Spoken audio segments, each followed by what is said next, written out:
Welcome back to another action-packed episode of the Daily Podcast Kung Fu, brought to you by the Villains of Man, with myself, Justin Raymer, as I traverse the worlds of Marvel's most prolific martial artist, in Iron Fist, Shang Chi and the White Tiger.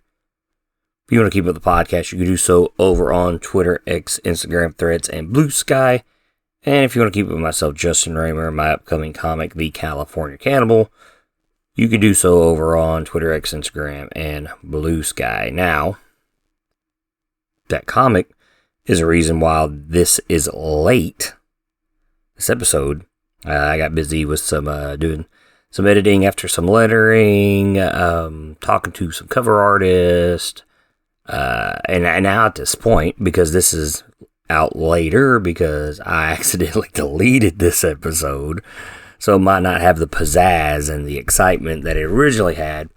All my pages are lettered, so the art is done, the pages are lettered.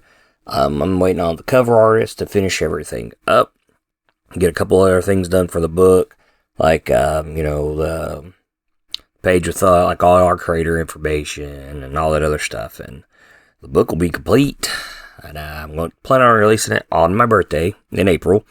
So that's kind of exciting, kind of a thing to myself. I hope that you support it. It should be an outrageous price, maybe like $5-6, $7 maybe, for a physical copy. And I get with the current state of what we got going on in the world, that might not be affordable for everybody, but hey, I'm trying to set my bar low just so it'll get funded, just so I can say that I've done this. So please support my comic, The California Cannibal, and then maybe, hey, when I get a chance, I can write you guys some Iron Fist stories or some Shang Chi stories. I can't bring back Hector Alaya, but, Ava's out there, and, maybe, hey, you never know how these things work.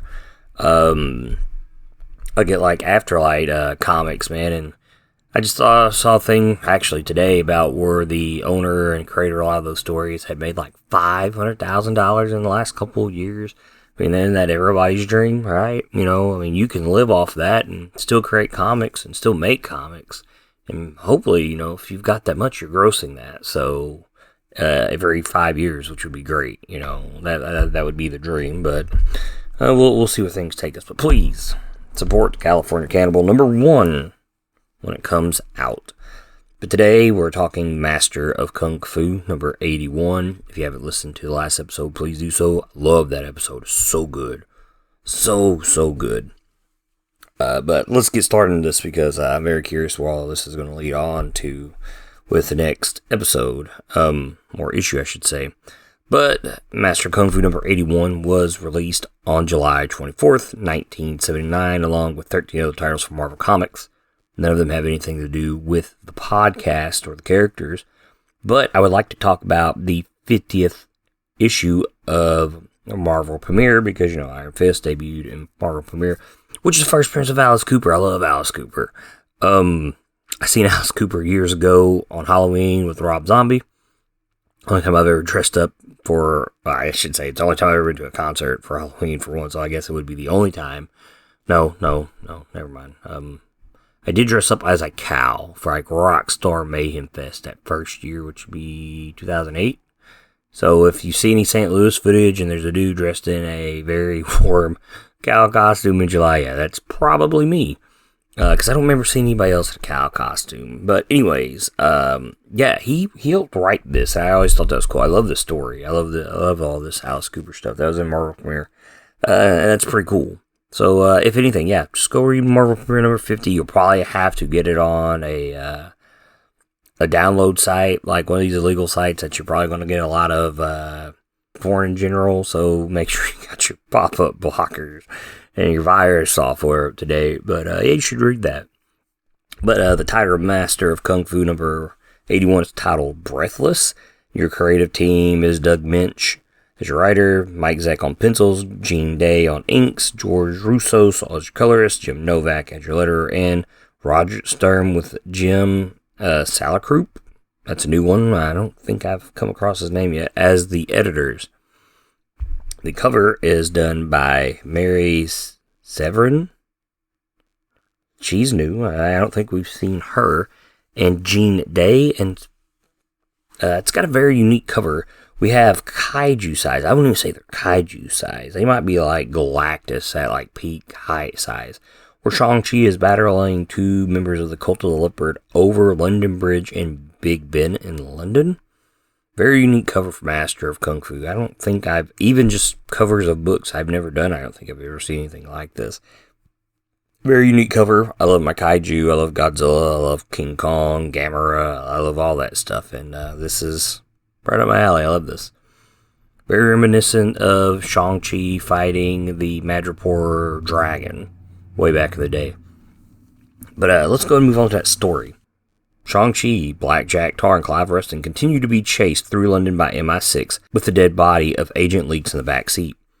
Hitting the curve of the sidewalk on a sharp turn, the beat-up car flips over sideways and leans against the building. As Shang-Chi tries to turn it over, Blackjack, Tarr, and Clive Reston cause the pursuing cars to crash into one another by shooting out the tires. They stop to call Sir Dennis and Alan Smith about the riddle, but find themselves again shot at by MI6.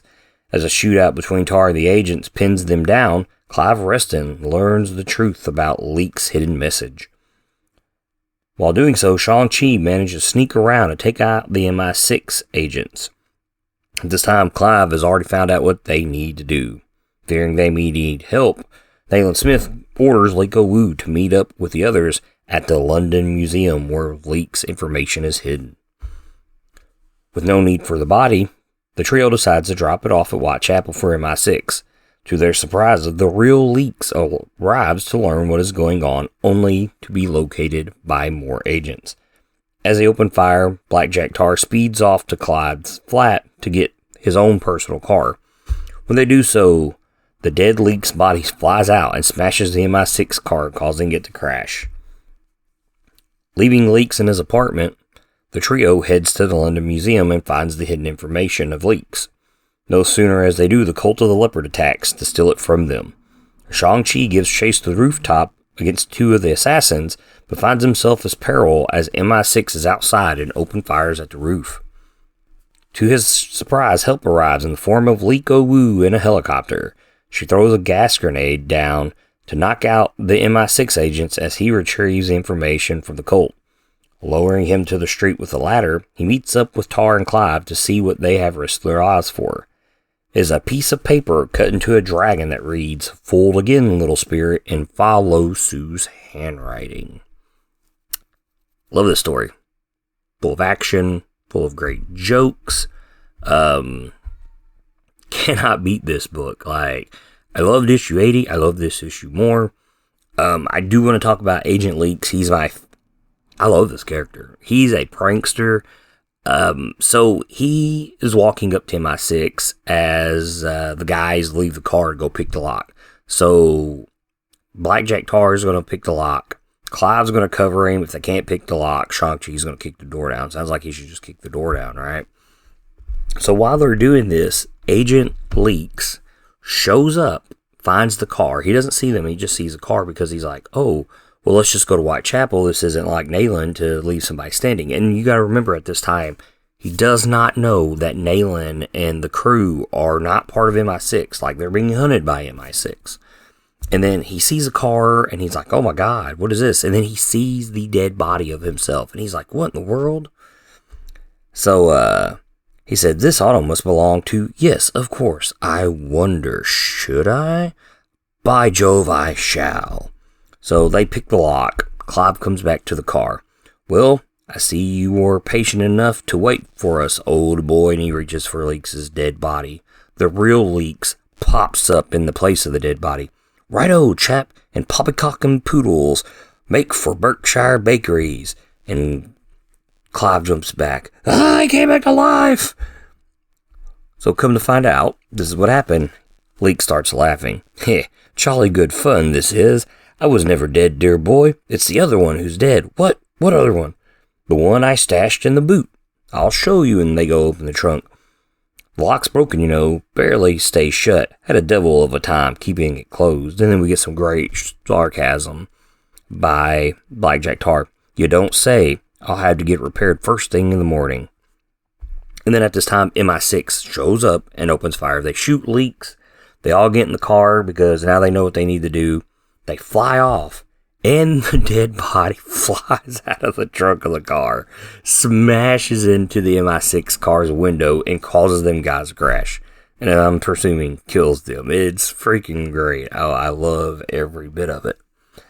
So, but before this, when Clive is trying to talk to Nayland Smith while Blackjack Tarr's trying to fight off MI6 in the shootout, and Shang Chi sneaks around to attack them. So Clive tells the story where him, Leeks, and Dr. Petrie, when they were younger as MI6 agents, they were like going to go bust up this stronghold that was obviously for Fu Manchu because they needed some information and they were looking for a hostage, which happened to be Petrie's wife or Leeks' wife. I've done delete a lot of these photos, so I kind of forget what they are, and I'm pulling a lot of this from memory on the second recording.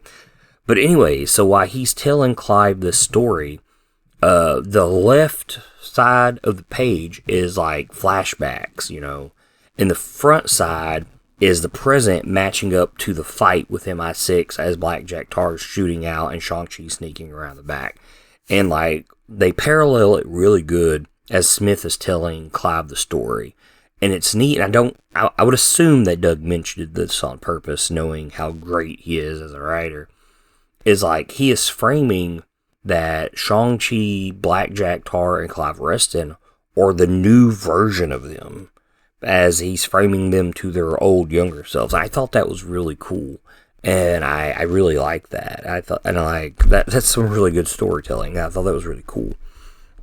And as I said the other day, Tuesday, like tomorrow, will Blackjack Tarr's jalopy, survive more of a beat up than a Street Fighter sedan? So the last issue, he backed up, ran some cars from MI6, got shot at, and then they leave at the end of the issue. This issue, they're already being shot at. They get busted up on the curve.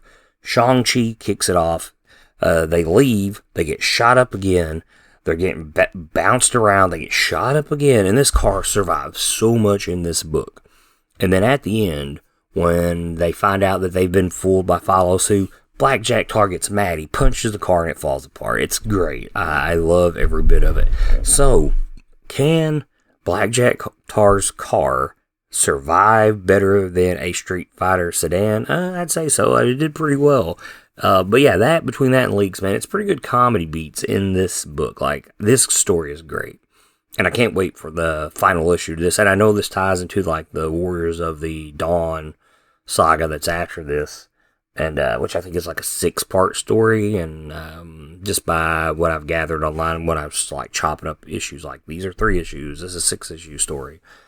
But the big question we have is, now Leeks knows there's a body that looks like him, and when they find it, he's like, oh, it's Fu Manchu. Fu Manchu is a master of disguise, which you should go read the Kung Fu special or Deadly Hands of Kung Fu album special, whatever it's called. I've covered it a long time ago, like issue 8, episode 8 maybe, in the podcast. We'll learn then how well of a master of disguise Fu Manchu is. So Leeks mentions that, and then he rips the prosthetic mask off the dead body, and it's still his face. So we get no answers to that. So that still shows that, how did that dead Leeks, not Agent Leeks, how did dead Leeks know the Agent Leeks' passphrase? So is there a leak? Like I said the last episode, like, I thought Melissa Greenville was leaked, and then I got thinking about it after I recorded the episode. Like, during the Golden Daggers at the very end, I thought she was with Fu Manchu, because we learned that Dr. Petrie had been, like, mind-controlled by Fu Manchu this entire time since the very first Marvel Special Edition episode, where Shang-Chi thought he killed him and we find out that he's alive. No, he's been controlled by Fu Manchu for, like, 30 issues, and we never knew it. So, but there's a leak somewhere, because this dead body knew the passcode that the Agent Leeks that is alive gave to Sir Dennis Nayland Smith. Now, is it Follow Suit because she knew where the information was? We don't know.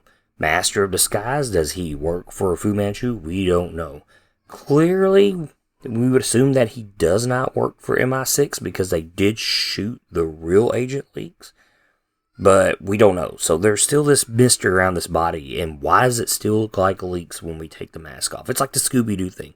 Whoop, you pull the mask off. You like the meme. Oh, there's another mask. Whoop, you pull the mask off. It's another meme. Whoop. Like, when are we going to get to the point where it's like Follow Sue or Fu Manchu?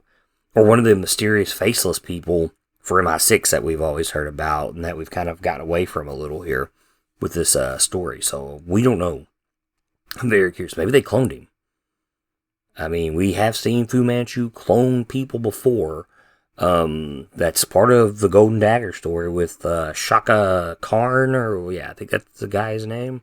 Like his old ancestor, Shaka Khan, or whatever, the big cool samurai dude. Yeah, he cloned him. Like, cloned him a new body and everything. So, I mean, maybe they were cloning Leeks. I don't know. But there's a big mystery there that's still part of this story that needs to be unraveled. And I'm very excited for issue 82. But that'll wrap up this episode of the Daily Podcast of Kung Fu. Hopefully you listen to this, because if I delete it, I'm just not recording it again. I'm just going to wait, be like, hey, you guys are screwed. But I shouldn't, because I know right now I need to save this immediately. But if you want to keep up with the podcast, please do so over on Twitter, X, Instagram, Threads, and Blue Sky. If you like my music, check out Rushing Tiger by Kuro on SoundCloud and YouTube. But most importantly, guys, support your local comic book shops and keep reading comics.